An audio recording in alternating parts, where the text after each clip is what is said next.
What are you doing? I'm supporting my eating disorder. What are you doing? Using handbags to fill the sexual void.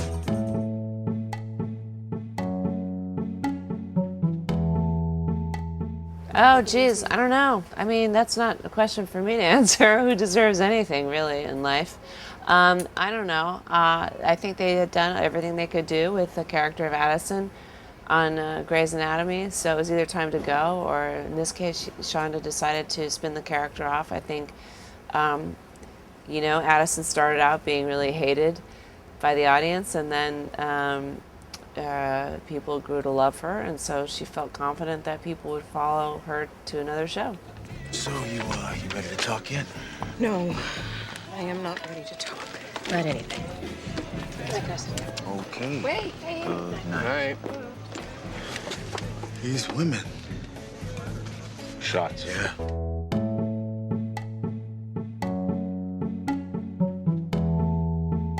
Well, I think that it's sort of a great sort of story because everybody has a fantasy of picking up and leaving their life and just starting over. So I think that she does that, and that just like any fantasy, it comes to an end and reality sets in, and so it's a little more awkward and uncomfortable and a bigger transition than she had anticipated. So in the first few episodes, in the first 9 episodes, you see her sort of struggling to find her place and find her way in LA, and you know, and working at a new job, new friends, new house, new everything. You know, you see a lot more of her.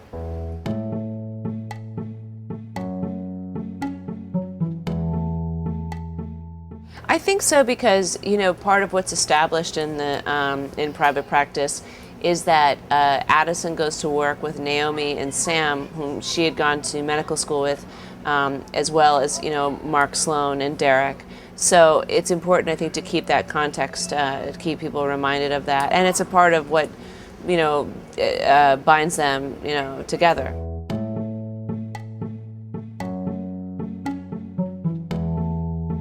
What kind of a writer? I think she's incredibly talented, as evidenced by Grey's Anatomy and this show, and she has a limitless imagination, and I think she's hugely successful because she knows how to write characters that are flawed and that are multifaceted and funny and tragic and sexy and all the things that everybody is, that you or everyone hopes to be. So, and I also think that she knows how to write people that are, there's an interesting dichotomy of someone who's incredibly good at what they do professionally, and then they're still completely screwed up personally. So I think that's really compelling and fun to watch.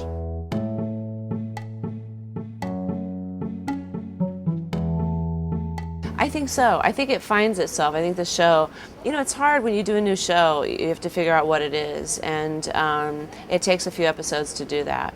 And unfortunately, you know, our first season was cut short because of the writer's strike, so we were just still finding that.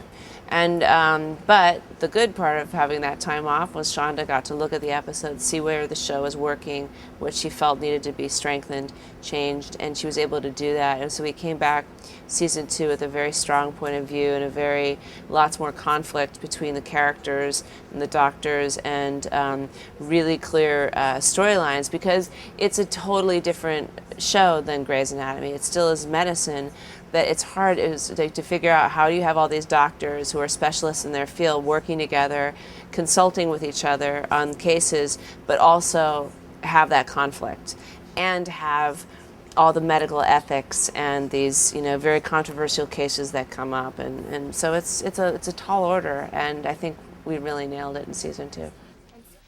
14-year-old kid. I've been treating him since he was 5. Now he's found this girl. He likes her.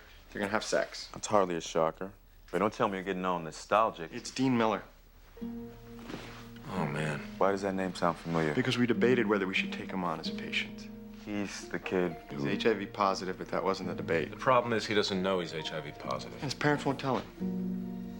And he doesn't know he could kill that girl. Incredible stories and great actors, and then that's another thing that's so great about the show is that patients come back. So, you know, you have an ongoing relationship with them, and as opposed to just one surgery and they're out, or, you know, so it's nice. Do you want to go out sometime? Out? on a date? Wow, that's... I don't know. I think that it's very written very realistically. I think both Tim and I always joke, like, when's it going to happen?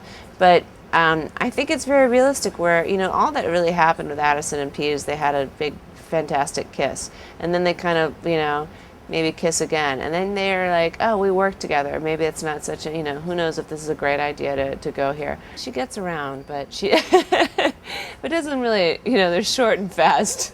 Yeah, I don't know. But it's kind of fun in private practice. You get to see her dating in LA, which is always a challenge.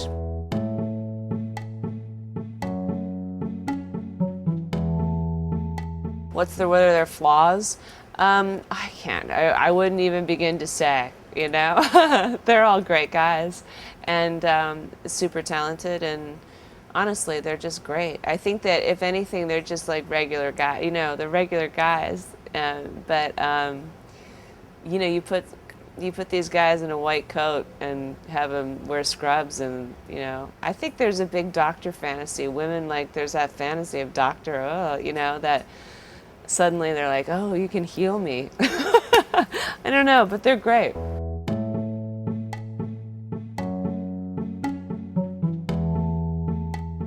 I do. I've seen Belle de Jour. I've seen, what else? I've seen a few of them. She's amazing. She's incredible. I can't imagine. I mean, I think she's incredibly beautiful, so that's a huge compliment. I think maybe on a good day, Catherine Deneuve, in the right makeup, blonde hair,